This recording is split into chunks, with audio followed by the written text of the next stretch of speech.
समय बहुत बलवान होता है। वह शिखंडी से भीष्म को मात दिला सकता है, कर्ण के रथ को फंसा सकता है, द्रौपदी का चीर हरण करा सकता है। अगर किसी से डरना है तो वह है समय। महाभारत में एक प्रसंग आता है जब धर्मराज युधिष्ठिर ने विराट के दरबार में पहुंचकर कहा, हे राजन, मैं व्याघ्रपाद गोत्र में उत्पन्न हुआ हूं तथा मेरा नाम कंक है। मैं धूत विद्या में निपुण हूं। आपके पास आपकी सेवा करने की कामना लेकर उपस्थित हुआ हूं। जुआ यानी वह खेल जिसमें धर्मराज अपना सर्वस्व हार बैठे थे, कंक बनकर वही खेल वह राजा विराट को सिखाने लगे। जिस बाहुबली के लिए रसोइये दिन रात भोजन परोसते रहते थे, वह भीम बल्लभ का भेष धारण कर स्वयं रसोइया बन गया।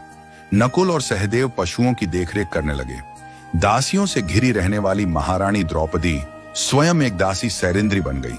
और वह धनुर्धर, उस युग का सबसे आकर्षक युवक, वह महाबली योद्धा, वह द्रोण का सबसे प्रिय शिष्य, वह पुरुष जिसके धनुष की प्रत्यंचा पर बाण चढ़ते ही युद्ध का निर्णय हो जाता था, वह अर्जुन एक नपुंसक बन गया।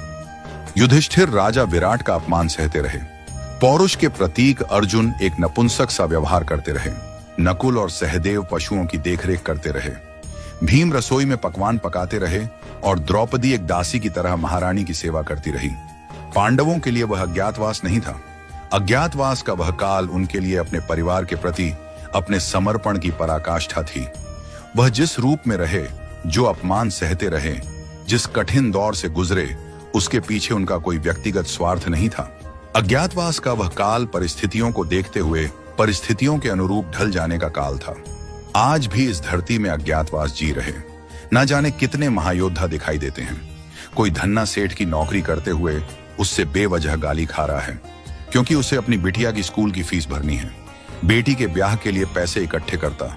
बाप एक सेल्समैन बनकर दर दर धक्के खाकर सामान बेचता दिखाई देता है। ऐसे असंख्य पुरुष निरंतर संघर्ष से हर दिन अपना सुख दुख छोड़कर अपने परिवार के अस्तित्व की लड़ाई लड़ रहे हैं। रोजमर्रा के जीवन में किसी संघर्षशील व्यक्ति से रूबरू हो तो उसका आदर कीजिए, उसका सम्मान कीजिए। फैक्ट्री के बाहर खड़ा गार्ड, होटल में रोटी परोसता वेटर, सेठ की गालियां खाता मुनिम वास्तव में कंक, बल्लभ और बृहणला है। क्योंकि कोई भी अपनी मर्जी से संघर्ष या पीड़ा नहीं चुनता। वे सब यहां कर्म करते हैं। वे अज्ञातवास जी रहे हैं, परंतु वह अपमान के भागी नहीं है। वह प्रशंसा के पात्र हैं। यह उनकी हिम्मत है, उनकी ताकत है, उनका समर्पण है कि विपरीत परिस्थितियों में भी वह डटे हुए हैं। वह कमजोर नहीं है। उनके हालात कमजोर हैं, उनका वक्त कमजोर है। वक्त बदलते वक्त नहीं लगता। इसलिए जिसका वक्त खराब चल रहा हो, उसका उपहास और अनादर न करें, उसका सम्मान करें, उसका साथ दें। क्योंकि एक दिन संघर्षशील, कर्मठ, ईमानदारी से प्रयास करने वालों का अज्ञातवास अवश्य समाप्त होगा। समय का चक्र घूमेगा और बृहणला का छद्म रूप त्याग कर धनुर्धर अर्जुन इतिहास में ऐसे अमर हो जाएंगे कि पीढ़ियों तक बच्चों के नाम उनके नाम पर रखे जाएंगे। इतिहास बृहणला को भूल जाएगा, इतिहास अर्जुन को याद रखेगा। हर संघर्षशील, लग्नशील और कर्मठ व्यक्ति में बृहणला को मत देखिए, कंक को मत देखिए, बल्लभ को मत देखिए। हर संघर्षशील व्यक्ति में धनुर्धर अर्जुन को देखिए, धर्मराज युधिष्ठिर और महाबली भीम को देखिए।